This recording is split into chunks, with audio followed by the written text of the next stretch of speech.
जय हिंद फ्रेंड, हिंदी और प्राइड में आप सभी का स्वागत है। Friends, UGC net paper first के तहत जो आईसीटी से क्वेश्चन आते हैं उन क्वेश्चन पे हम डिस्कशन कर रहे हैं। और यहाँ पे देखिए, ये क्वेश्चन आया हुआ है कि a type of memory that hold the computer startup routine is. Memory का वो प्रकार कौन सा भाग है जो कंप्यूटर स्टार्टअप को नैतिक रखता है। अब देखिए, यहाँ पे हिंदी के बजाय आप इंग्लिश प्रेफर करिए तो समझ में आएगा।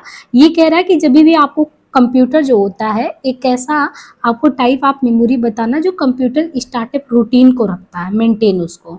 तो रीड ओनली मेमोरी है, रैम है, या ड्रैम में कैचे है, ये कौन सा है? तो ये है read only memory.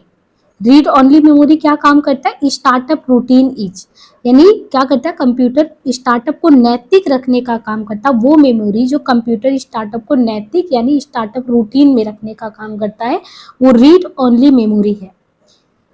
52 number question जो पहले ही एग्जाम में पूछा गया हुआ है क्वेश्चन, आपको इस तरीके से सुमेलित करने वाला क्वेश्चन दिया है कि आपको एक तरफ आउटपुट डिवाइस, इनपुट डिवाइस जो भी हैं और आपको उनको सुमेलित करना है। जैसे यहाँ पे आपको दे दिया output device, software system, storage device या एप्लीकेशन। इन सबके यहाँ पे दे दिए कि कौन सा काम किसका कौन सा होता है। जैसे कभी भी हम जो आउटपुट डिवाइस जो होती हैं यानी निर्गत आउटपुट डिवाइस जो होता है वो क्या होता है? ऑपरेटिंग सिस्टम होता है, प्रिंटर है, या एमएस ऑफिस है, रैम। इनमें से कौन सा ऐसा है जो आउटपुट डिवाइस है? या इनमें से operating system, printer, MS office, RAM में से कौन सा है जो सिस्टम का सॉफ्टवेयर कहलाता है? स्टोरेज में जो स्टोरेज यूज करते हैं तो स्टोरेज में इसमें से कौन सा आता है? Application software. तो यूजुअली देखिए कि जो भी कंप्यूटर चलाते हैं वो इन सब का प्रयोग करते हैं। तो ये देखिए 2020 का क्वेश्चन है। आपके आईसीटी से कंप्यूटर से जो क्वेश्चन है वो इसी लेवल पे आते हैं।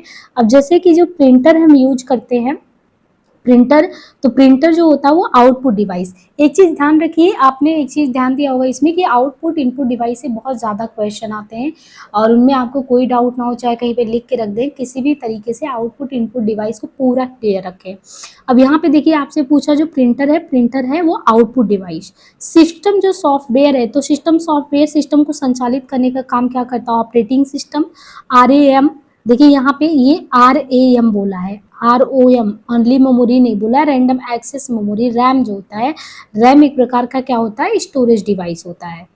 एप्लीकेशन सॉफ्टवेयर, MS ऑफिस जो होता है एप्लीकेशन सॉफ्टवेयर होता है। What is bit rate? Bit rate हम किसे कहते हैं? बिट रेट क्या होता है? जो कंप्यूटर में भंडारित बिटों की संख्या है उसी को हम बिट रेट कहते हैं। नेटवर्क द्वारा प्रति सेकंड जो संचारित की जाने वाली बिटों की संख्या है उसको कहते हैं। या एक नेटवर्क द्वारा कंप्यूटर में जो प्रति घंटे में भंडारित की जाने वाली बिटों की संख्या उसे कहते हैं। या binary digit converted to hexadecimal. तो बिट रेट होता क्या है? आप ये सीधे समझिए कि बिट रेट जो है नेटवर्क द्वारा जो प्रति सेकंड संचारित की जाने वाली जो बिट की संख्या उसको बिट रेट नेटवर्क कहते हैं। प्रति सेकंड संचारित की जाने वाली बिटों की संख्या बिट रेट नेटवर्क कहलाता है। रैम क्या है? अभी जस्ट ऊपर हमने देखा था कि रैम या रोम, इनसे भी क्वेश्चन बहुत ज्यादा आते हैं, है ना। तो यहाँ पे आपसे पूछा है कि रैम क्या है? निम्नलिखित में से रैम बेसिकली वो क्या है? तो रैम क्या है?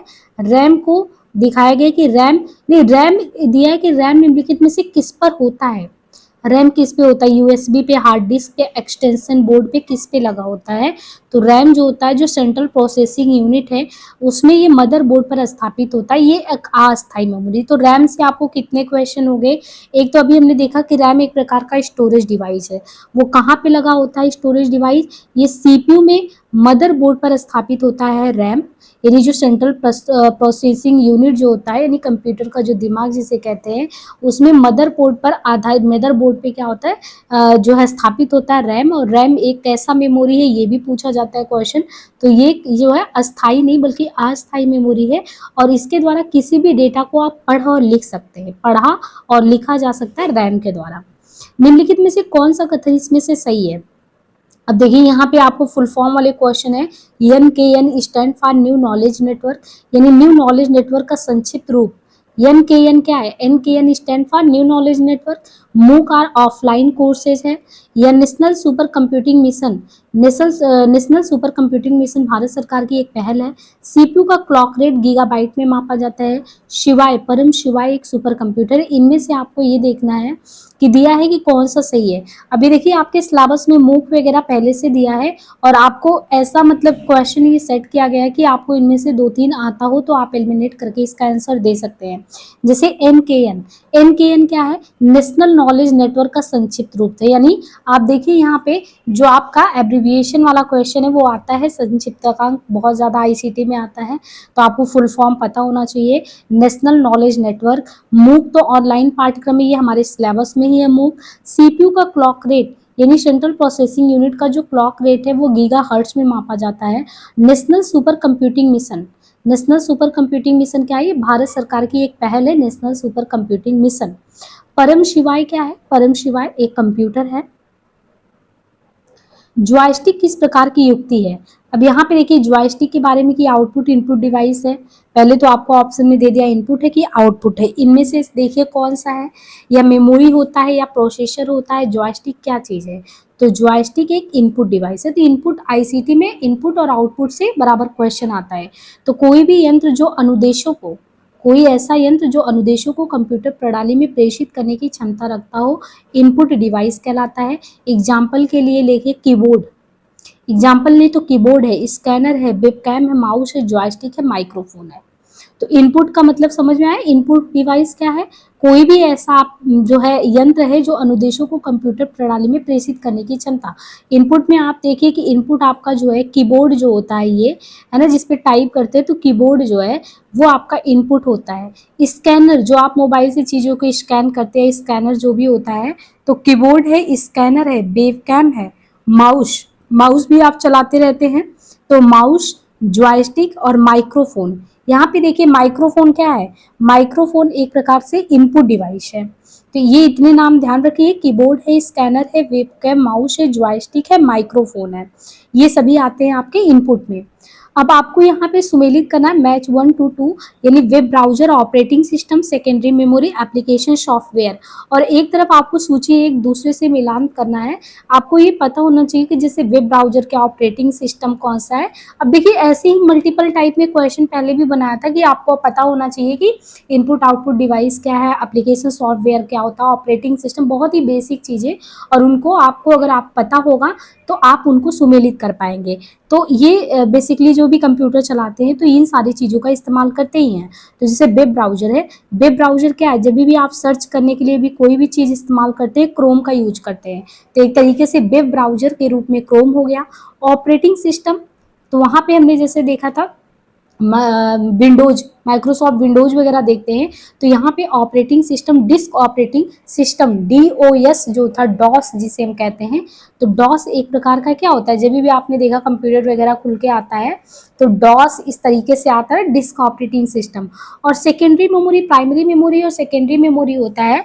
तो जो सेकेंडरी मेमोरी है वो हार्ड डिस्क जो लगाया जाता है वो सेकेंडरी मेमोरी है। एप्लीकेशन सॉफ्टवेयर, एमएस वर्ड को, अभी एमएस ऑफिस देखा था वो भी एप्लीकेशन सॉफ्टवेयर में था, एमएस वर्ड जो है वो भी एप्लीकेशन सॉफ्टवेयर में है। सूची 1 को 2 से सुमेलित यहाँ पे करना है। Programming language, operating system, internet, application software.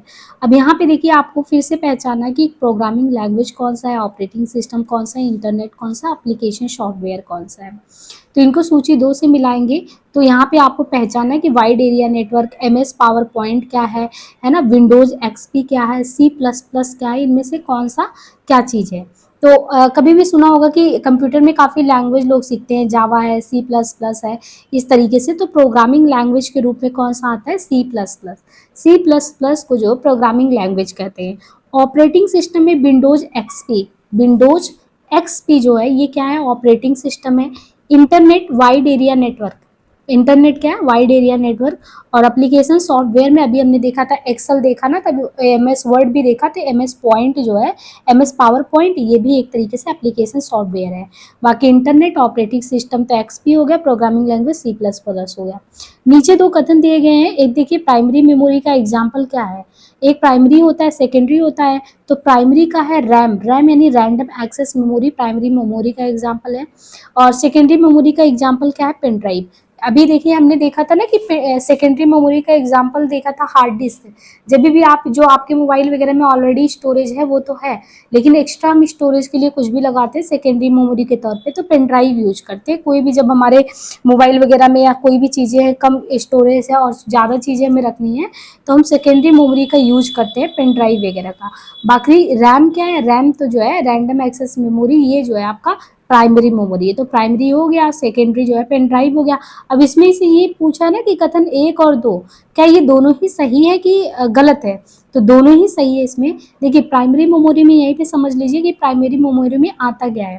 Primary memory में रैम और रोम यानी random access memory, read only memory दोनों आते हैं। और ये जो एक तरीके से अस्थायी मेमोरी के तौर पे, ये परमानेंट नहीं है, रैम है रोम है, ये ध्यान रखना है आपको कि जो प्राइमरी मेमोरी है लेकिन ये एक अस्थायी मेमोरी है। और जो सेकेंडरी मेमोरी है एक बाह्य मेमोरी, यानी बाहर से आप लगाते हो, जैसे पेन ड्राइव हो गया, सीडी लगा दिया आपने, तो पेन ड्राइव है, सीडी है, मैग्नेटिक डिस्क है, ये बाहर से आपने लगाया और इसमें डेटा हमेशा के लिए सुरक्षित रहता है। यानी पेन ड्राइव है, सीडी है, मैग्नेटिक डिस्क जो कि है तो सेकेंडरी, आप बाहर से लगा रहे हैं लेकिन डेटा इसमें हमेशा के लिए सुरक्षित रहेगा। और जो प्राइमरी मेमोरी रैम है रोम है, वो एक प्रकार से अस्थायी मेमोरी है, ये ध्यान रखना है। नीचे 2 कथन दिए गए, आपको पूछा है ALU अभिप्राय अर्थमेटिक लॉजिक यूनिट से है और दूसरा यूपीएस। यूपीएस का क्या मतलब है, यूनिफॉर्म पावर सोर्स। क्या ये दोनों फुल फॉर्म सही है, तो देखिए यहाँ पे वही हमने कहा संक्षिप्ताक्षर करके ये एब्रिविएशन वाले क्वेश्चन आते हैं। तो ALU का जो अर्थमेटिक लॉजिक यूनिट है वो बिल्कुल सही है, और यूपीएस का जो दिया था, यूपीएस का रॉन्ग दिया था। यूपीएस का फुल फॉर्म है uninterruptible power supply. Uninterruptible power supply इसका फुल फॉर्म ध्यान रखिए, uninterruptible power supply arithmetic logic unit ALU का है। सूची 1 को 2 से सम्मिलित करना, इमेज है, वीडियो, ऑडियो, वर्ड प्रोसेसिंग है, और हम इनको मतलब कि किसमें CD डॉक में, MP3 JPG MPG में किसमें कौन सा रखते हैं।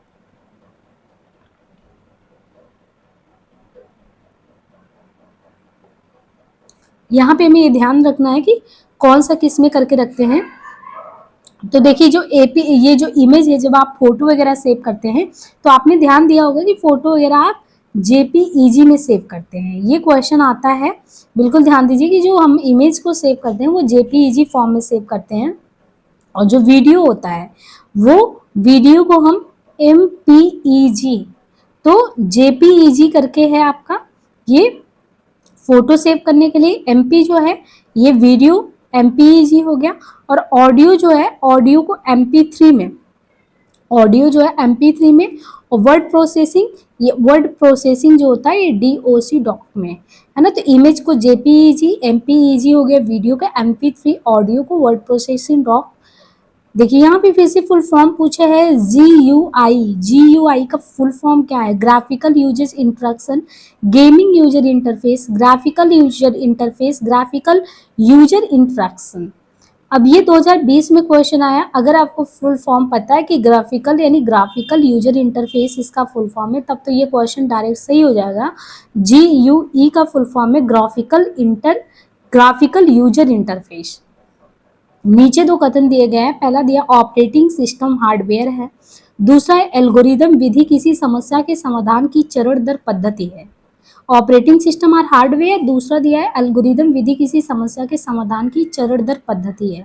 इनमें से आपको बताना है कि दोनों में से सही कौन सा कथन है।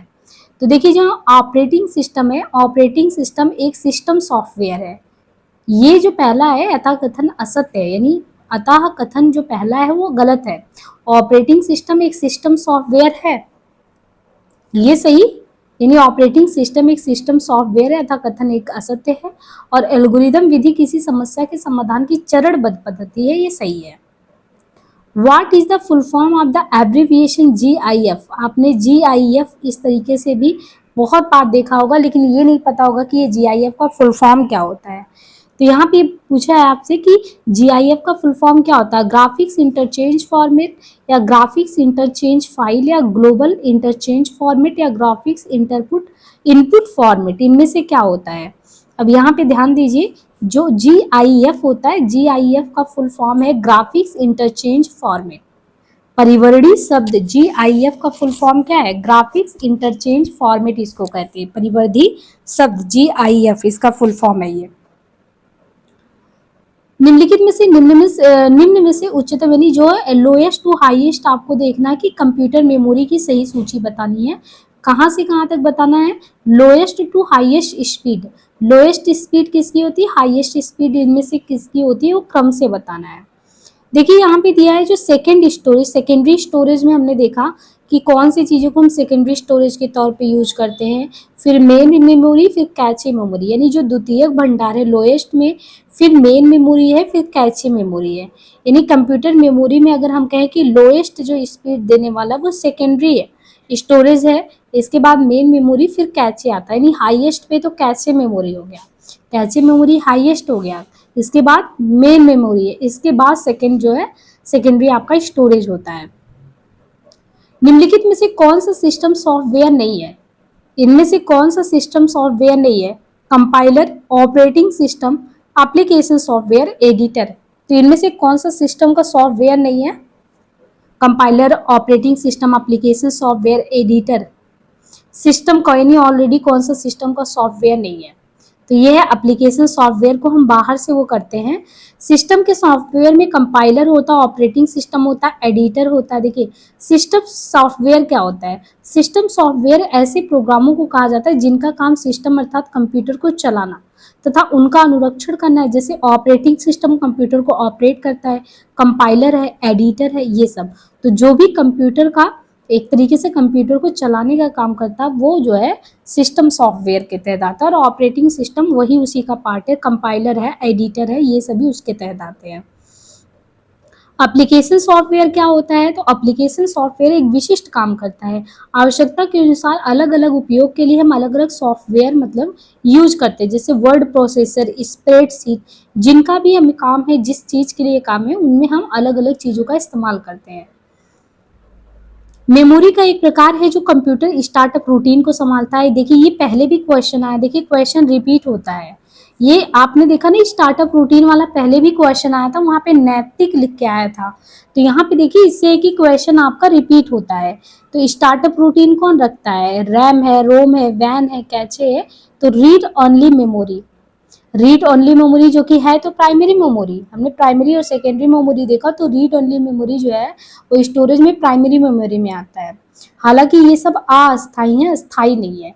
तो कंप्यूटर में एक छोटी मात्रा में जो रोम है मेमोरी, ROM जो है रोम के रीड ओनली मेमोरी होता है, वो कंप्यूटर के स्टार्टअप रूटीन को वही संभालता है। What is the full form of the abbreviation IoT? IoT आजकल बहुत ज़्यादा चर्चा में रहता है, तो एब्रीविएशन IoT का पूछ रहा है। International office of tourism, internet of things, internet of thing, instrument of telecommunication, इनमें से कौन सा सही है? तो देखिए यहाँ पे IoT जो है उसका पूर्ण रूप क्या होता है? Internet of things.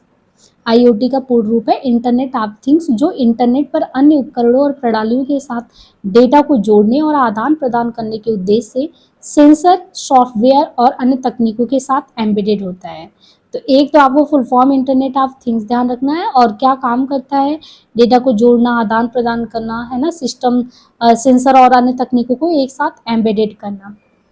फिर यहाँ पे क्वेश्चन है कि information and communication technology ICT comprises of, ICT जो है कंप्राइजेस ऑफ, यानी ICT में क्या चीज़ आता है? तो यहाँ पे इंफॉर्मेशन है। पहले तो ICT का फुल फॉर्म देखिए कि इंफॉर्मेशन एंड कम्युनिकेशन टेक्नोलॉजी है, और ये अपने आप में किसको समाहित करता है? तो online learning, learning through mobile application, web based learning, all the above. तो इनमें से जो है ICT अपने आप में किनको समाहित करता है, ये हमें ध्यान रखना है। तो इसमें यहाँ पे आपको देखना है कि जो सूचना और संचार प्रौद्योगिकी है उसमें ऑनलाइन जो लर्निंग होता है, ऑनलाइन अधिगम ये आता है। मोबाइल एप्लीकेशन के माध्यम से लर्निंग होता है, और वेब आधारित। तो सूचना और संचार प्रौद्योगिकी में ऑनलाइन अधिगम, मोबाइल एप्लीकेशन के माध्यम से अधिगम, वेब आधारित अधिगम, ये तीनों ही आते हैं। देखिए रोम पूछा है, सीधे आपसे पूछा CD-ROM, CD-ROM का पूरा नाम बताइए। तो इस तरीके से आपको काउंट डिस्क दे दिया, कॉम्पैक्ट डिस्क दे दिया, और रीड ओनली मेमोरी आपने पहले से ही पढ़ रखा, तो यानी सीधे सीधे आपको फुल फॉर्म पूछ लिया इसका एब्रीविएशन से क्वेश्चन। तो CD-ROM का पूरा क्या हो गया? Compact disc read only memory, है ना। इसका जो फुल फॉर्म हो गया compact disc read only memory. CD ROM में भंडारित किए गए डेटा को आसानी से बदला नहीं जा सकता। अब एक चीज आपको ये पता चला कि जो सीडी रोम है उसमें भंडारण किए गए किसी भी डेटा को आप आसानी से नहीं बदल सकते। क्यों? क्योंकि ये एक स्थिर मेमोरी है सीडी रोम। तो सीडी रोम यानी compact disc read only memory में भंडारित किए गए डेटा को आप आसानी से नहीं बदल सकते हैं। BIOS इसका फुल फॉर्म क्या है? एब्रिविएशन बताना है। Big information online system, binary input output system, या बाइनरी इनपुट करके है, या बाइनरी इनर ऑपरेटर। तो यहाँ पे देखिए इसका क्या होगा, BIOS का basic input output system. BIOS का पूरा नाम basic input output system. Basic input output system में BIOS फर्मवेयर एक व्यक्तिगत कंप्यूटर सिस्टम बोर्ड पर पहले से इंस्टॉल रहता है। तो BIOS क्या है? BIOS फर्मवेयर एक व्यक्तिगत जो पर्सनल कंप्यूटर सिस्टम है उस पर पहले से इंस्टॉल रहता है। ये कंप्यूटर संचालित होने पर स्वतः चलने वाला, यानी जैसे ही कंप्यूटर संचालित होगा अपने आप चलने वाला पहला सॉफ्टवेयर कौन सा होता है? ये इंटरफेस एक मूल प्रणाली के वास्तविक मानक के रूप में काम करता है। तो एक तो BIOS का फुल फॉर्म ध्यान रखिए, बेसिक इनपुट आउटपुट सिस्टम है। जो पर्सनल कंप्यूटर होता है सिस्टम बोर्ड पर पहले से BIOS मतलब इंस्टॉल रहता है, और जैसे ही कंप्यूटर चलना शुरू होता है ये अपने आप चलने वाला पहला सॉफ्टवेयर होता है जो अपने आप चलने शुरू हो जाता है। कंप्यूटर हार्डवेयर में क्या आता है? कंप्यूटर हार्डवेयर अपने आप में किन चीज़ों को लेके चलता है? हार्डवेयर वही जो है जो आपको कंप्यूटर में आप टच करते हैं, बाहर से स्पर्श कर सकते हैं। तो computer table, monitor, CPU, software, Google. तो इसमें से आपसे पूछा कि क्या चीज़, तो आप मॉनिटर, CPU। देखिए कंप्यूटर हार्डवेयर में क्या आता है? मॉनिटर आता है, CPU सेंट्रल प्रोसेसिंग यूनिट है, गूगल वगैरह को आप टच नहीं कर सकते, सॉफ्टवेयर को टच नहीं कर सकते। सॉफ्टवेयर और विवरण, अब यहाँ पे कुछ सॉफ्टवेयर के नाम दिए गए हैं जिनके बारे में आपको जानकारी क्या क्या है, जैसे वेब ब्राउजर क्या है, वर्ड प्रोसेसर क्या होता है, स्प्रेडशीट क्या होता है, वेब ऑथरिंग क्या होता है। यानी हर एक आपको देखिए सॉफ्टवेयर के काम पता होने चाहिए, कौन सा सॉफ्टवेयर क्या काम करता है। अब जैसे लिखित दस्तावेज कौन बनाता है, वेब पृष्ठों को एडिट कौन करता है, वेबसाइट के साथ जोड़ने का काम कौन करता है, संख्यात्मक आंकड़ों का विश्लेषण कौन करता है, ये कोई चीजें जो इसमें से पूछा गया है। तो यहाँ पे देखिए साफ साफ है, जो वेब ब्राउजर है वो वेब ब्राउजर वेबसाइट के साथ जुड़ना तथा वेब पृष्ठों को प्रदर्शित करना। तो वेब ब्राउजर का काम क्लियर हो गया कि वेबसाइट के साथ ही जुड़ना और वेब पृष्ठों को प्रदर्शित करना। जो वर्ड प्रोसेसर है ये लिखित दस्तावेज बनाने का काम करता है, वर्ड प्रोसेसर। स्प्रेडशीट संख्यात्मक आंकड़ों का विश्लेषण तथा संक्षेपण, यानी जो आप स्प्रेडशीट कुछ बनाते हैं, जो भी डेटा होता है उसको एनालिसिस करते हैं और उनको संक्षिप्त में संक्षेपण करते हैं। और वेब ऑथरिंग क्या करता है? वेब पृष्ठों को बनाना और एडिट करना। नीचे दिए गए कथन में आपको ध्यान देना है कि CPU की क्लॉक स्पीड को हाल ही के वर्षों में पर्याप्त रूप से नहीं बढ़ाया गया है। आजकल प्रयोग किए जा रहे सॉफ्टवेयर अधिक तीव्र हैं तथा प्रोसेसर्स के अधिक तीव्र नहीं होने की आवश्यकता नहीं है। दो चीजें आपको दिया गया है कि जो CPU है, CPU की क्लॉक स्पीड को हाल के वर्षों में पर्याप्त रूप से नहीं बढ़ाया गया है, ये कथन सही है। CPU जो है उसकी क्लॉक स्पीड को हाल के वर्षों में पर्याप्त रूप से नहीं बढ़ाया गया, ये कथन सही है। CPU की क्लॉक स्पीड को बढ़ाने के बजाय CPU के प्रोसेसर को अवश्य ही बढ़ाया जा सकता है, जिसके कारण CPU की कार्य निष्पादित क्षमता बढ़ी है। आजकल प्रयोग किए जा रहे सॉफ्टवेयर अधिक तीव्र हैं तथा प्रोसेसर के अधिक तीव्र नहीं होने की आवश्यकता नहीं है, ये कथन गलत है, क्योंकि सॉफ्टवेयर के तीव्र होने पर उसे संचालित करने के लिए प्रोसेसर भी तीव्र होना चाहिए। CPU की क्लॉक स्पीड को हर्ट्ज में मापा जाता है। ब्लूटूथ प्रौद्योगिकी वाईफाई प्रौद्योगिकी से अधिक ऊर्जा की खपत करती है, तो इसमें पहला ही सही है। जो CPU क्लॉक है, CPU क्लॉक की स्पीड को किस में मापा जाता है? CPU क्लॉक स्पीड को हर्ट्ज में मापा जाता है।